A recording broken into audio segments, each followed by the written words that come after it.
Let's start a little bit at the beginning.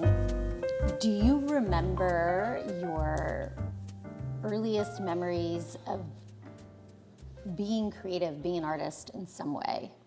Yes. I was very young, and when I used to have a cold or get sick, my father used to come home with all kinds of comic books for us to read, me to read. And that's when I started, copying the comic book characters. And I realized that I loved it. So you must have been, you were old enough to read by that point. I was young. I was probably 8, Okay. somewhere around there. And before that, were you creating, doing art in any way, or was that really the kickoff? That was really, I think, the kickoff. I never thought about it till now, but I think that was the kickoff. very And then I moved into paint by numbers, you know, with little... And I couldn't stay in the lines. So I started to paint around. I couldn't make it neat. So I realized, you know, that this is fun. I like it. Right. So it wasn't that you didn't want to stay in the lines. You physically, I motor still skills. can't stay in the line. Yeah. No, not motor skills. I'm just not. You're not interested. I don't stay in the lines. Got it. So did you take art classes as a child? I went to, no, my parents never recognized the fact that I had any talent or even ability or anything like that. But when I went to high school, at Scarsdale High School, you're allowed to take art. It was a major subject every day. And I was very good at it. I loved it. And I wasn't a good student. So I really found myself in those art classes. And one of my teachers, who knew I was in trouble scholastically, asked me to do the scenery for the faculty play. So all of a sudden I got recognition, and I was hooked. What year were you? Probably a junior or sophomore in high school, somewhere. It could have even been 9th grade. And when you were taking your art classes, was it all visual painting on a canvas, or were you sculpting? Were you? I don't know. I was painting. I don't remember much about it, really. Mostly it was painting either on a paper or a canvas, or I know it involved paint. Right. And were you just taking one class a day, or were you able to take more than one? I was able to take art every day as a major, and then as a minor, I could take a different art course twice a week. In high school? In high school. You had majors? Yes, majors and minors. Scarsdale High School was quite the school. And so what happened after that? I went to college as an art major at the University of Miami, and I was so excited. I got in the art class, and the way they taught art at that time was by criticism.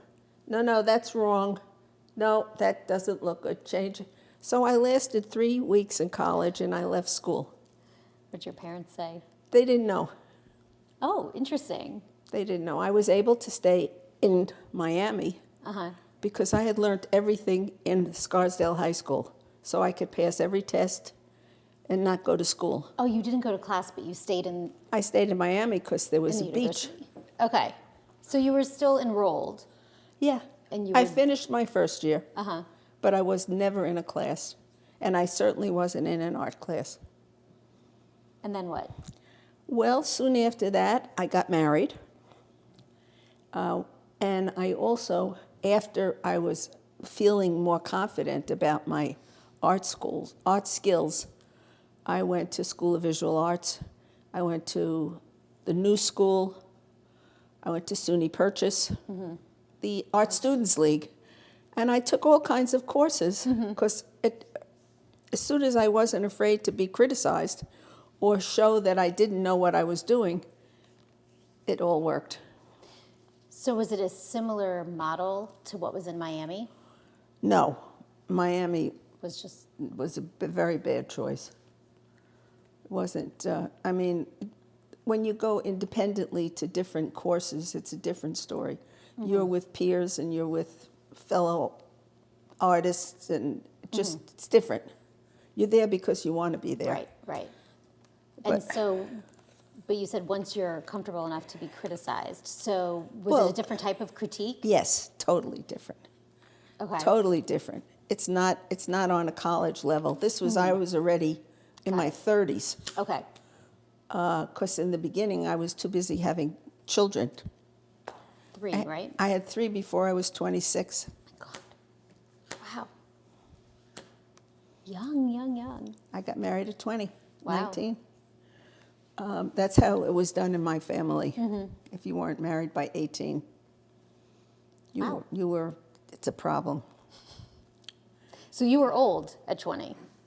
Well, I wouldn't say that exactly. Well, you're saying 18 was the age. Oh yeah, They were old, wondering. Right. Oh yeah, I had a lot of pressure,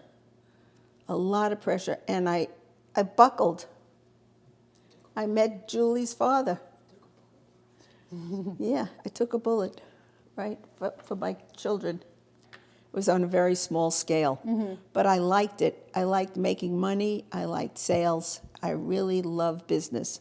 So what made those lighters worth buying? They were plastic, and they were pink, yellow, red. They were table lighters. And they were imported from Holland, and they were really cute. Okay. And they were cheap, I think. $15 maybe, I don't remember.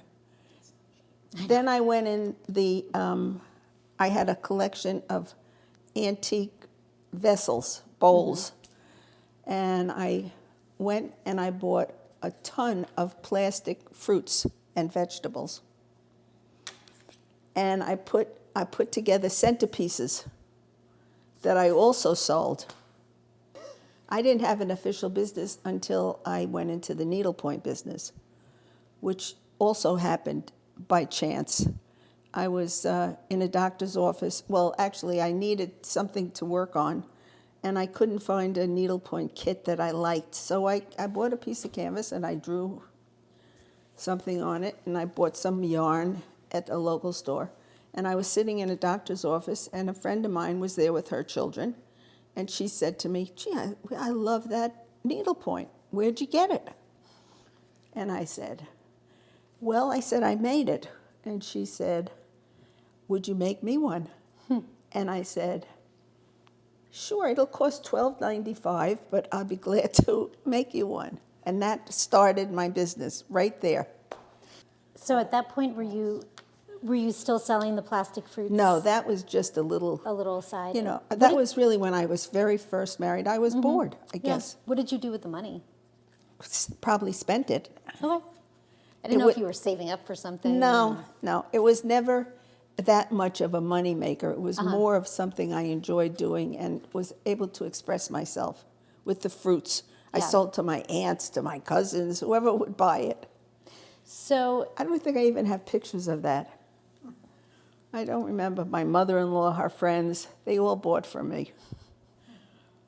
And then when I knew I was going in the needlepoint business, which was very hot at the time, I announced to my husband, I'm in the needlepoint business. And Patternay yarns were very popular then. Woolworth, all the big stores I was very aware of. And I wanted the same yarn and the same everything. So I established an account at Patternay Yarns, converted my living room into a needlepoint studio, and designed canvases to order. And I employed high school girls who came after school to paint in. I would give them the pattern and the colors, pre-mixed, and they would color in the needlepoint canvases, paint by number? something like that. Only I didn't do it; they did it. Right. I paid them to do it, and I had the yarn, and it lasted 11 years. And that was something special? That's right. How did you come up with the name? I think my father did. He was on me for a name like crazy, and I didn't want a name. And that's when I changed the spelling of my name. My name was spelled Dianne originally by birth. And I had it in my mind that if I would put Dyan, that would be my name. And it worked because everybody said to me, oh, you're the one that spells your name that funny way. It's still, whenever. Right. So that's the name of my business. And I formed a corporation, and it was very successful. I sold retail, wholesale. Wow. So I had the handbags made, and I also had the rugs made and the footstools by an upholsterer. So, I mean, I really had a big, Yeah. full, good, thriving business. And the people, it was in my house, and the people that came to me for needlepoint, I remember, I don't know why I'm thinking of this now, my ex-husband, Robert, when I had a client who drove a Rolls Royce, and she pulled the Rolls Royce into my driveway. We lived in a neighborhood. And Robert announced I had my first Rolls Royce. He was more excited about it than I was. That's just something I remember. And then the people that came through my house asked me, the women, who decorated my house. And I had done a big job at that house too. And I said, I did. And somebody said, would you do my bedroom? And I said, yeah, sure. And that's how I got into decorating and design. And by that time, I had been in the needlepoint business for 11 years. All that was left was a ton of yarn. And I really was ready to move on. So with the yarn that I had left over, I knitted a whole collection of knitted and crocheted clothing. What happened was I bought 12 pairs of leg warmers. There was a shop in Greenwich Village that sold Afghani leg warmers. They were highly patterned and fabulous, and I bought 12 pairs. And my goal was to make 12 garments using the leg warmers as sleeves. I didn't show you that. And I hired knitters. I put an ad in the paper. And I created the designs, and I made the paper patterns, and they made pieces for me. And then they gave me back the pieces, and I put them into the garment. And that was also very successful. So your website says you had something special for, it says 11. I read it as 17 a second ago. Okay, so 11 years. And so you're kind of winding that down at the same time you're building up Houses. houses. First job was to do a bedroom for somebody. And she said, I love blue and white. I want a blue and white bedroom. And of all the colors, blue is my least favorite. So I said, sure. So for me, it was a challenge to have to work with something that I didn't like, and it was great. It was great. And I found that decorating was right up my alley. What was great about it? It was creative. I had started with a blank room or a blank canvas, and I had I had an objective. I had to make it into a room or whatever, and use what she liked and he liked, and it was very challenging. And then from there, I couldn't find furniture, the dining room table, so I worked with a carpenter, and his name was. How'd you meet him? He did a lot of work in my house for me. Okay. Angie. And I started making furniture. I started making tables, custom closets, everything, beds. And I loved it. Now, describe what you mean by making furniture. Okay. I designed a specific piece of furniture myself to go in a specific area. I did all the drawings, got together all the materials, and handed it over to, in that time it was a carpenter, who created my design, which I then sold to the client. How did you know? I don't know. No courses? No, Just I do not know. came That's to you. one thing. I don't know how I built this house either. I still don't know. It just, I had no training. Yeah. I learned on the job, just like I learned how to be a mother on the Right. job with them. I grew up with them. I learned on the job from the plumbers, the carpenters, the electricians. I got a great education. Would they tell you this table isn't gonna work because They told the me all legs aren't? sorts of things, but I never listened. I mean, if I'm sure of myself, I'm very Yeah. determined. If there was something valid, of course I would change. But I met with a lot of hostility when I first started. You know, there were not many women working with plumbers and electricians and furniture makers. And, you know, I'd go into a kitchen cabinet place to do somebody's $1 million kitchen, and they looked at me like I would, you know, who are you? I mean, I had to fight a lot. Yeah. So, if you don't mind, I'd love to kind of have dates around some of this. So, something special, do you kind of have a year or a range of years, like the 1960s or Well, it was the 60s. It was the 60s early and 60s, 70s. mid 60s? It was mid 60s to mid 80s. I mean mid 70s. In the 70s, Okay. I started decorating. But the thing I wanted to tell you is that all during this time, I always was painting. Always. When we were in our first apartment, I had a big stall shower. And I set up an easel in the shower because I was afraid to get the apartment dirty. I always, once that opened up for me, that's why I have so much work. And you have a variety of different styles of painting. I was going to ask you if it's based on periods of your life, but then I just remembered over your fireplace, the answer is no. It's the same style there, although you have many other styles, but those are very distinct, different periods of life. I am so curious about everything that I don't know, that I paint in a lot of different styles to try it out. And I work in series. You know, I don't do one, I do 14 till I'm finished with that particular point of view. And when you started, do you say this is going to be a series of 14, or does it just at some point? I guarantee myself 10. I do not let myself quit until, towards the end, you know, maybe it was 7, 6. But because I do such a variety, if I just did a little, I wouldn't have anything and I wouldn't learn anything. So I really taught myself by trial and fire. Did you go to a lot of art museums or read a lot All of the books time. about art? Yes. Who would you say are your influences? Oh, God, Howard Hodgkins, Picasso, Matisse. I have lots of influences. I love, you know, the painters of the past.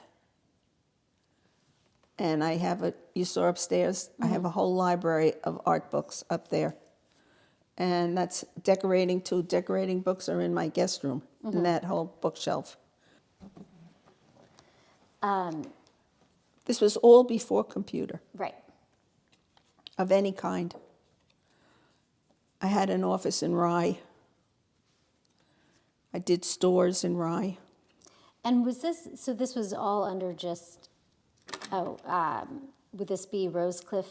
Yes, Design and build. And that started in the mid-70s? That started in the late 70s, Late 70s. all through the 80s and 90s.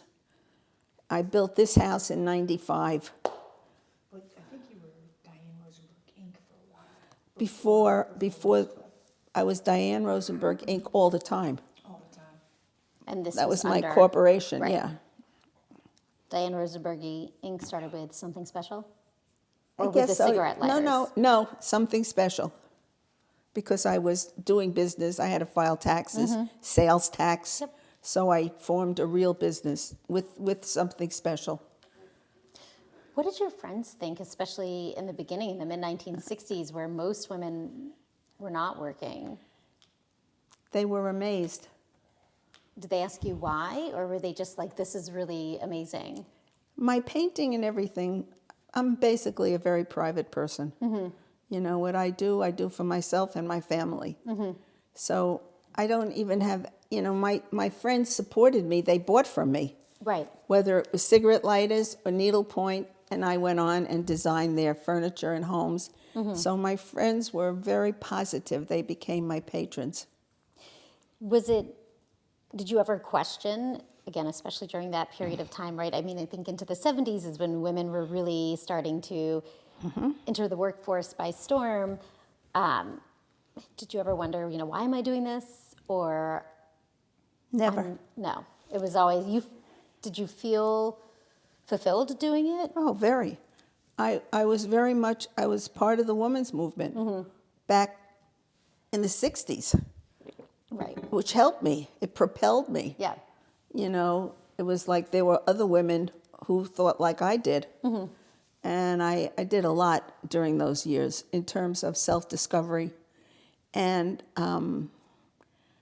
yeah, confidence building, all that. But I never doubted myself for 1 minute. Never.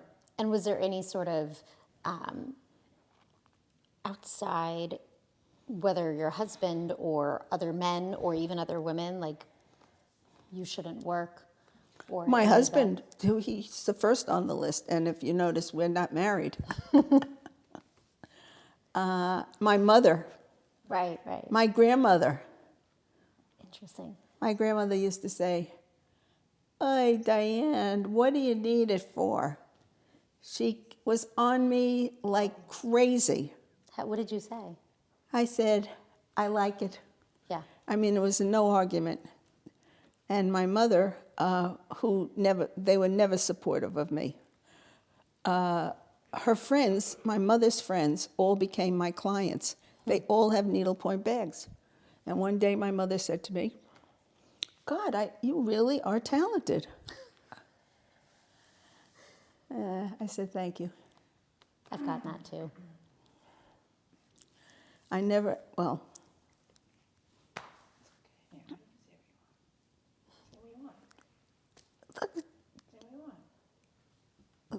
what's next? It's hard, right? It's hard being a creative person in a family that is not necessarily creative. Like, Julie, you grew up with a very creative mom, right? Like, I grew up, my dad is an engineer, my sister is an engineer, my mom was a teacher. Yeah. Right? It's like, they don't Get it. see it, right? And they don't get it. And they And think, they're dangerous. They thought I was in trouble. They thought I was going down a path of forget about it, you're going to Yeah. get in so much trouble. what kind of trouble? I wouldn't be married, I would get divorced, stuff like that. My father was a lawyer and a judge, and my mother was a homemaker. And they really wanted me to follow. I'm the eldest of a large family of all cousins, lots of cousins. And they wanted me to behave like they them. did. So it just wasn't in me. And you have a sister and a brother, right? A sister and a brother. What did they do? Did your sister ever work? My sister is a very successful therapist, guidance counselor, director. She holds several masters. Wow. She lives up in Boston, and she's very successful. And were they okay with that? No. No. All right, at least it's mutual. No. The only thing that they were really happy about was my brother, who went into the family business. Of being a lawyer? No, real estate. We're in the real Okay. estate business. So that's the story in that end. I never had support for my... What started? Oh. Well, I'm not that interested in the real estate business. That's not her. No. That's the family. Well, I That's am in the real estate business of my own. Okay. Definitely. I own a lot of real estate. Oh, interesting. I do. I own a lot of partnerships in Bronx properties. I own a house in Purdy's, a two-family house. I am very active in the real estate business and in the stock market. That I do want to ask about. Julie told me about that. So you find this success with did your mother, by the way, ever get a handbag from you? Tons. Interesting. Tons of them. Some of the ones in that closet were hers. Right, I remember Julie. And she used to make them for me And sometimes customers wanted a needlepoint bag, but they didn't want to do the work. So my mother would do the work, my friend Edie, who lived in my backyard. So we sold finished pieces also. It was so dynamic. But she didn't get it. Well, I don't know. She died at a very young age, my mother, 63. So, and she was sick. So I'm not sure, I'm sure she got it, Yeah. but by that time they didn't really, I was getting divorced. They were more aggravated about that than anything else. How old were you when you went through your divorce? 43. Okay. And your kids were In well, they were- college. yeah, I because you waited were till my 20s. youngest child went to college. Julie was in Ithaca, Stacy was graduating Rhode Island School of Design, and Joey was entering Syracuse. And I was free. And you were free. And at that point, you were already working on the Rosecliff design build. Yes, very, very actively. I had a construction company. That's what Rosecliff Design Build was. And I did major renovations all over Westchester, mostly in Armonk. I must have done 10, 12 houses in Windmill Farms. Wow. So were you considered a contractor? I was both. I was the designer, the project manager, the contractor, Jeez. And the woman. and a woman. Yeah, that's right. Were people surprised? I mean, your name, even with the Y, is still Dyan, but I guess if you're reading it, maybe were people surprised when they saw you at first, or was it all kind of a word of mouth? It was word of mouth. I never advertised, ever. I went from one house to the one across the street to the sister-in-law, and my aunt would like it. It was all, I designed a house for my son in Armonk. It was a little tiny, little house, and it became a beautiful, large house. So the neighbor across the street hired me. And all my high school friends I work for, also who were now married and living in Armonk and Scarsdale. I had a tremendous career for 40 years. So you had what? A crew under you? Yeah, I mostly used the same builder for many, many years, and the same electrician and the same plumbers. They went with me from every job, most of the time. The only problem I had was with architects, because in order for me to get my design built, I had to hire an architect. Right, just for the legal piece of it. And they were very resentful. In what way? Well, they're the architect. They're the ones that's supposed to design the building. Uh-huh. So they didn't like that I designed the building, and all they did was the plans. You made their job easy. Well, that was a problem. Did you find eventually one that you could work well with? Yeah, I found many, Okay. but it was always a struggle. I work with a local guy in Bedford for the last couple of years, who we get along great. And he gets it, and it's just, Now I have no problem anymore, because most people, not most people, but I'm known. So when I used to walk onto a job, the electrician would say, "Hey, hon, what are you doing here?" I'm checking your work. I had to, that's right. I'm here to tell you what to do. So it was a struggle. But after a while, it wasn't a struggle. How many years do you think it took before you really gained that respect as a general contractor? And Not long. Not, 3 to I'm 5? I'm a very difficult person. And in things that I was responsible for, it was my way or the highway. So it didn't take too long for them to know that I wasn't just a pretty, beautiful face, but I was in charge. So it didn't take too long. So we're thinking, what, 2 years maybe? Well, 1, maybe 3? 2 years. At the most? At the most, 2, 3 years. I always ran in at different times with that problem, Right. but I was so seasoned. I don't even remember. Yeah. It didn't matter to me. Just in the very beginning, it was like, how am I going to be able to do this?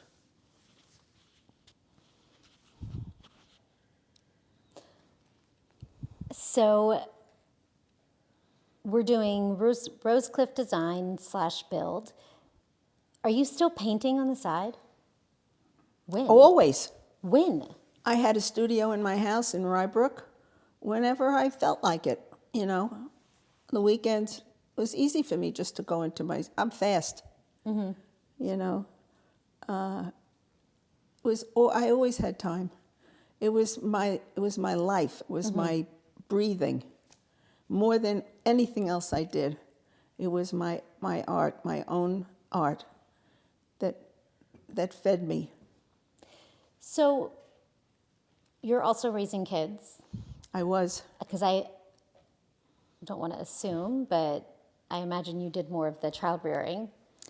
Well, I did, but I also had great help. I had a woman that lived with us for 22 years. Okay.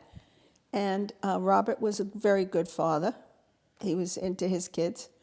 It was never a problem. And plus I had a grandmother and a mother. Nice. They all pitched in. We all lived near each other. And it was it a problem? No, there were always people around. That's nice. That's a great way to have it. Yeah. Perfect. Didn't Always just, taken care of. yeah, didn't land on your shoulders only. No, but it was mine. Yeah. And we had a very tight family structure. We always had breakfast together. We always had dinner together. What they did in between, I have no idea what they did. And I think that's why I have such strong-willed children, because they learned to manage, Yeah, figure it out. but they had to be home for dinner. Yeah. You had Rosecliff Design Build for how many years? 20? 40 years. 40. Okay. Now you're painting during that time. Are you showing your work places I as did. well? I did. I had lots of shows. But I never cared about showing. I still don't. How did they come about then, What? the shows?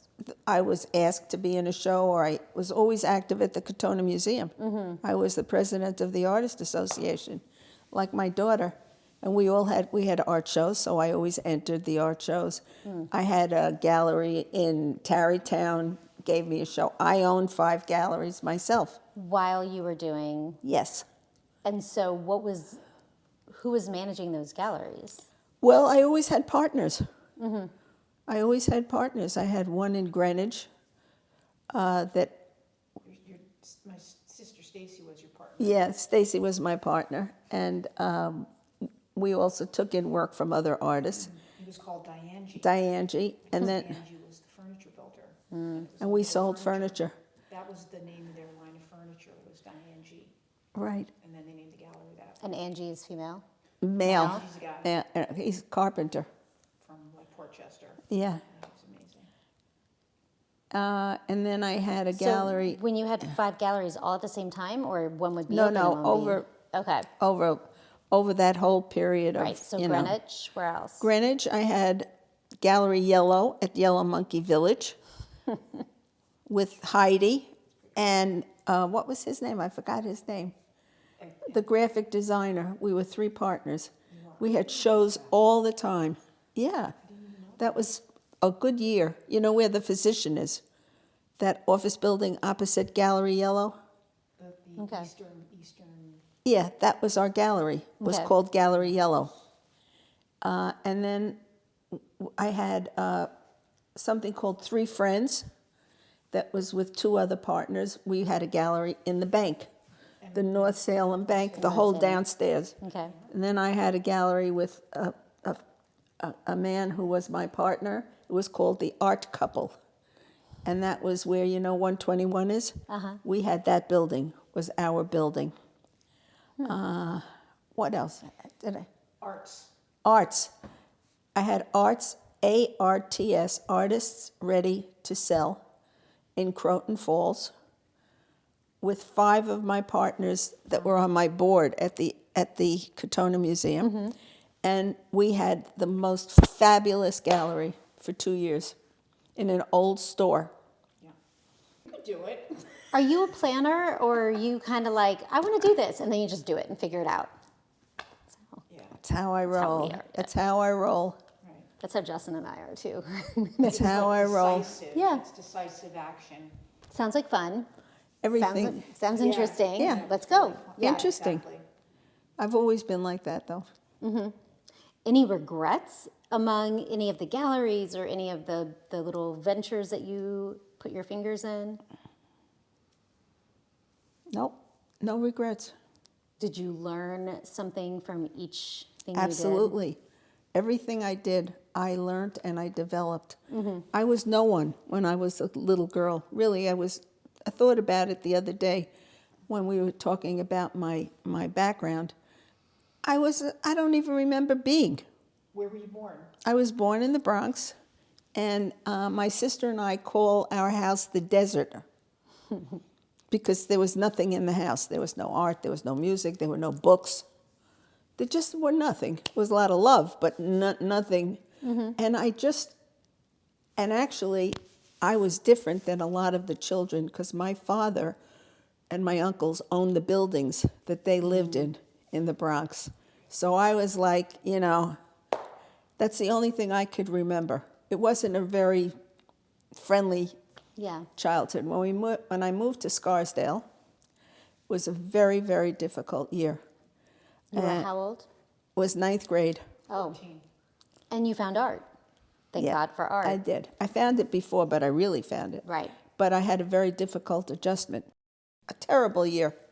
But the one year, I got my shit together. And I had a ball. I made friends with everyone. I had a great social life. Your freshman year? My freshman, at the end, it took me that whole. I never heard the word suicide ever back then. And I tell you, I reached the bottom so low that if it was in today's, I probably wouldn't be here. That's how bad it was. Yeah. We had no drugs or anything, although we all used to drink. But it took me that whole year to really figure it out. And thank God I did. I still have my friends from high school. Wow. They're still my friends. That's so cool. And were they in art classes with you or No, just general? no artists.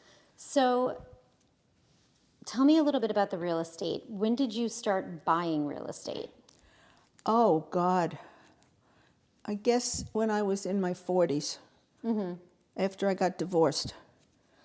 And I had to learn how to manage my own money and my own life. And I became very interested in the stock market. And I had a friend who was a broker, Karen. She worked for Prudential. Yeah. And then, and I left there. I didn't like that. And I had a friend whose daughter worked for Merrill Lynch. He's still my broker. And I learned the business. I learned it. And then when I developed enough cash, I invested in the real estate in the Bronx, in my family business. But it was my money, my share, and I get an income. And I liked it. Did your brother own those buildings? My brother, my ex-husband, my son, my father. It's a huge business. 6 generations. Wow. My grandfather started it from Europe. He came here. He was a butcher. He bought the butcher shop. He bought the building that the butcher shop was in on the Lower East Side, and he created this business that supports 6 generations of my family. Still. Okay, let's talk about this house. Oh, this was amazing. I always wanted to move. We lived in a neighborhood in Rybrook, and I stayed there 10 years after I got divorced. I stayed in the house. The children weren't there. I had a partner at the time. He didn't live there, but we were dating. I always wanted to move. I wanted out. So, Out of what? Out of that neighborhood. I wanted a farm. I wanted some kind of property. And I couldn't find anything because I was looking for a farm with open land. And my friends had a house in North Salem. And I came to visit them. And when I used to leave, I used to drive on 116 around to get on the highway, and there was just something about this whole land that just gripped me. I had a broker who took me all over Bedford and all over. I couldn't find anything. Couldn't find anything because you were still looking for farms, or Whatever it was, I didn't like it. So we were Helen Bilby. We were at some place, and a friend of mine who's a real estate broker came over to me and said, "Dyan, what are you doing here? Go up to North Salem. There's this gorgeous raw land up there." I said, "Oh, okay." Because you were looking in purchase and stuff. I was looking at purchase in Greenwich. Right down there. how long did you look for? 20 years I looked. Wow. I looked for even when I was married, I looked in back Greenwich. And so Helen said, "Oh, no, that's not for you." She said, that's all woods. It looked like it did out Yeah. there. So she said, "All right, well," I said, "Let's go, let's look." So she takes me down Wheeler Road. There was no roads, nothing. I put in all the roads. She drops me at the bottom down there, and she says, "Okay, you want to go? Go." She said, "I'll wait for you here." So I got out of the car. What time of year was it? It was the fall. Okay. I get out of the car, and I'm not an athlete or anything. Yeah. And I'm afraid of my own shadow. I start walking up here, and I tell you, it was like, Just through the woods? it just completely blew my mind. So I put a bid in that night. And sure enough, they accepted my bid for the raw land. They told me nobody wanted this land because they thought it was all rock and they couldn't build. So the next day, it happened at my house in Rybrook. I got a bid on my house from a couple whose last name was Dyan, Dyan. Oh, that's so cool. And I accepted the offer, sold my house, and in 3 months I was out of my house. So when you when you walked up here, did you kind of have this aha, I'm going to build a house, it's going to look like this? No, not that. I didn't know. I didn't even know that there was water. This was forest. When these trees started to come down and I saw the reservoir, I couldn't believe it. And everything was magic. Now, you said earlier, I think it was 6.5 acres. I have 6.5. This Did was you have- 26 acres. I would say, did you buy more originally and then sell it off? No, this was a 26-acre plot. That brick house wasn't here. There were just two little houses, the owners down at the bottom. And I was the first in. So you just said, I only want this much land? Yeah, they were selling off parcels. 6.5, 5. You had to have a minimum of 5. And I thought I was crazy too, honestly. I did. I had no idea what I was doing. I rented a house on Wheeler Road on the other side for a year. And that's when I made all the goddesses when I was in that rental house, because I always have something to do. And took me a year to design this house. So even though you've been looking for a long time, you didn't have a vision of what it would look like? I wanted a cabin. That's what I wanted. I said this to my sister the other day. I always wanted to live in the woods. She said, "You do live in the woods." You know, I don't think of it that way now. It's kind of like a cabin. Well- I mean, there's a lot of wood furniture and like wood paneling, but the high ceilings make it feel... It's the high ceiling. Once I saw the height, that those ceilings, I realized I can't just build a cabin. I have to do something substantial. What do you mean once you saw the height? Well, on paper, I never realized that I would have a 20-foot ridge. I just said, you know, I knew I was going to have this, but I never thought it was going to be like that. So it changed my whole modus operandi. So how many people told you you were crazy? Well, mostly my father. My father came and he said to me in his lovely way, "Dyan," he said, "you're either crazy or you're a genius." And he meant the crazy part. Yeah. So, and he didn't live to see it finished. Pretty much the whole thing, but not finished. You first. when I rented a house on Wheeler Road for a whole year while I was designing. And it was costing me a lot of money. And I said to myself, jerk, you have all that land, go live there. Yeah. So I bought what's over there, the garage. I purchased it as a freestanding building. And I lived in it for 2 years while this is everything was going on here. And it was wonderful. I loved every minute of it. Had you closed your construction business? No, I was So- still working. Okay, and so this was so were you using your electricians and your builders and everybody? And they were very talented crew. Shirtless. It would just went, it just was magic. Yeah, This whole, I honestly don't know how I did this. and you were doing other jobs, I imagine. I was at the same still time. working. How many jobs did you typically have at one time? I worked for 10 years after I was in this house. Okay, How many jobs did I have? at one time. Like if you had, how many projects did you I could have typically had going? 3 or 4 going at the same time.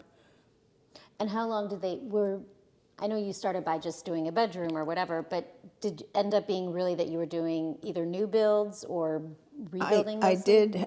We took down, all but one wall or one fireplace.